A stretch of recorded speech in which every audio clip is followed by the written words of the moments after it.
You know, it feels like the world is just changing faster than ever, doesn't it?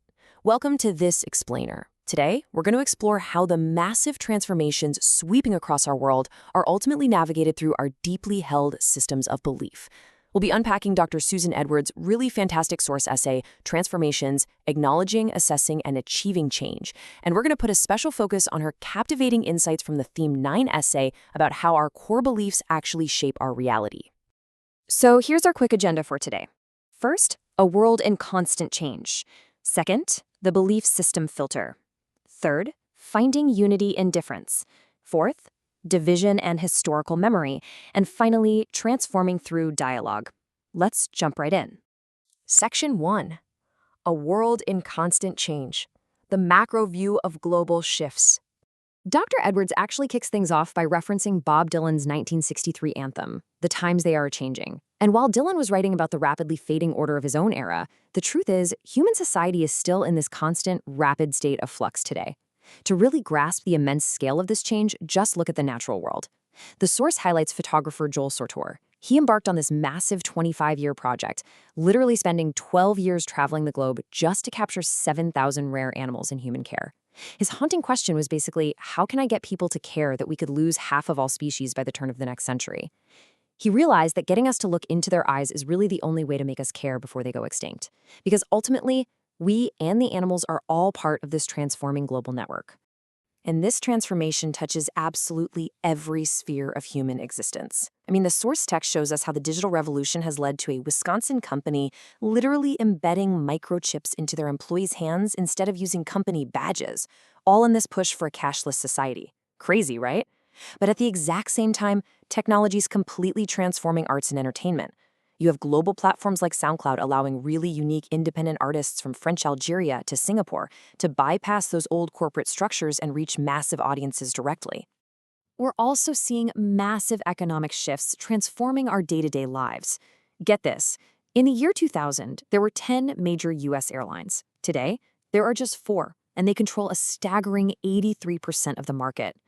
To put that into perspective, this intense corporate consolidation resulted in those 4 airlines going from making $543 million in traveler fees back in 2007 to $4.2 billion in 2016. That is a massive jump. And it forces us to ask, do these huge multinational corporations transform economies in ways that actually meet our contemporary needs? Of course, all these transformations inevitably spark friction, and we see this a lot in social justice movements. The text brings up Colin Kaepernick taking a knee during the national anthem. He used his high-profile NFL platform to protest police brutality and global oppression, while his detractors argue that the gesture was deeply disrespectful to the flag and the military.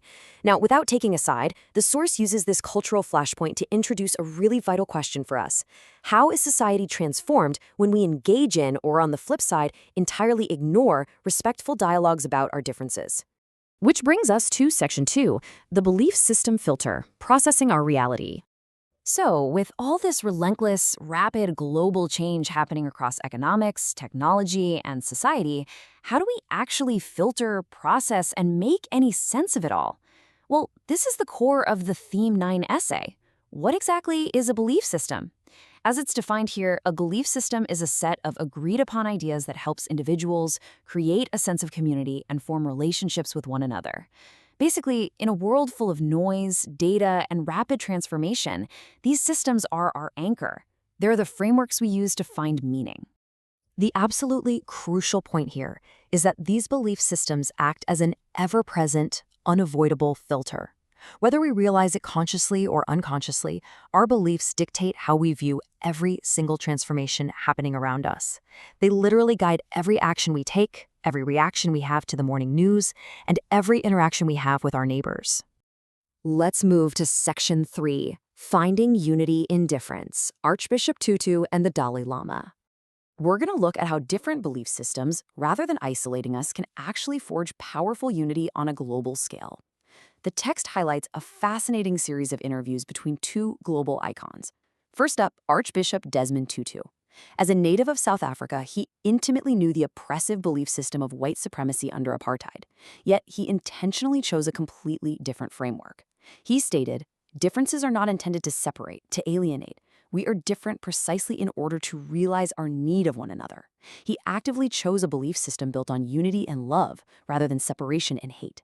And his friend and collaborator, His Holiness the Dalai Lama, promotes a wonderfully similar, unifying belief.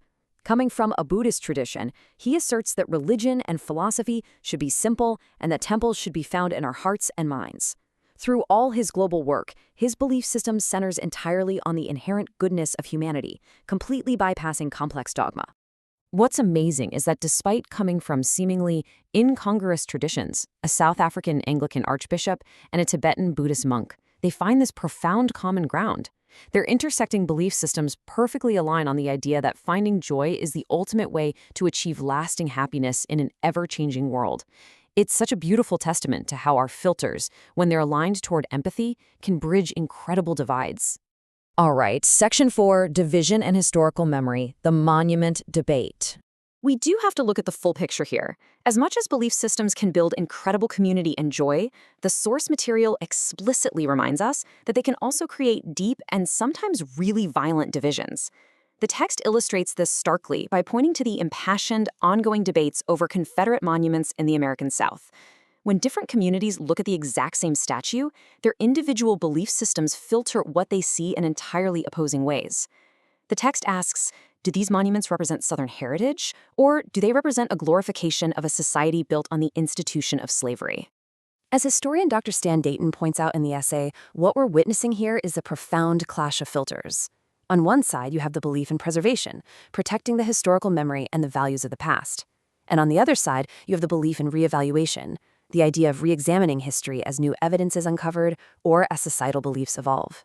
The source text poses some really objective, practical questions to highlight a vital point about how our localized beliefs drastically shape our public spaces and community peace. Should these monuments stay in city centers? Should they be moved to museums? And fundamentally, why was a city like Baltimore able to peaceably remove its Confederate monuments while other cities experienced violent clashes? At the end of the day, it all comes down to the collision of different belief systems. Section 5. Transforming through dialogue, the path forward. So, what's the solution here? How do we actually navigate these deeply entrenched opposing filters to achieve positive change without just tearing our communities apart? Well, the source material offers a definitive conclusion. The belief systems that inform our fiercest debates can only be transformed through intentional dialogues. Whether we're talking about massive corporate shifts, data privacy, social justice protests, or historical monuments, open dialogue is absolutely the key catalyst for transforming rigid beliefs. We just cannot adapt to a rapidly changing world in a vacuum. I want to leave you with this final, provocative thought from Dr. Edwards' text to ponder today. As our world continues to rapidly change, as the times definitely continue a-changing, how will you consciously recognize your own filters? And even more importantly, how will you find the courage to openly engage with the filters of those whose beliefs are entirely different from yours? Because understanding that, well, that's the first true step toward achieving meaningful transformation. Thanks for joining me for this explainer, and I'll catch you next time.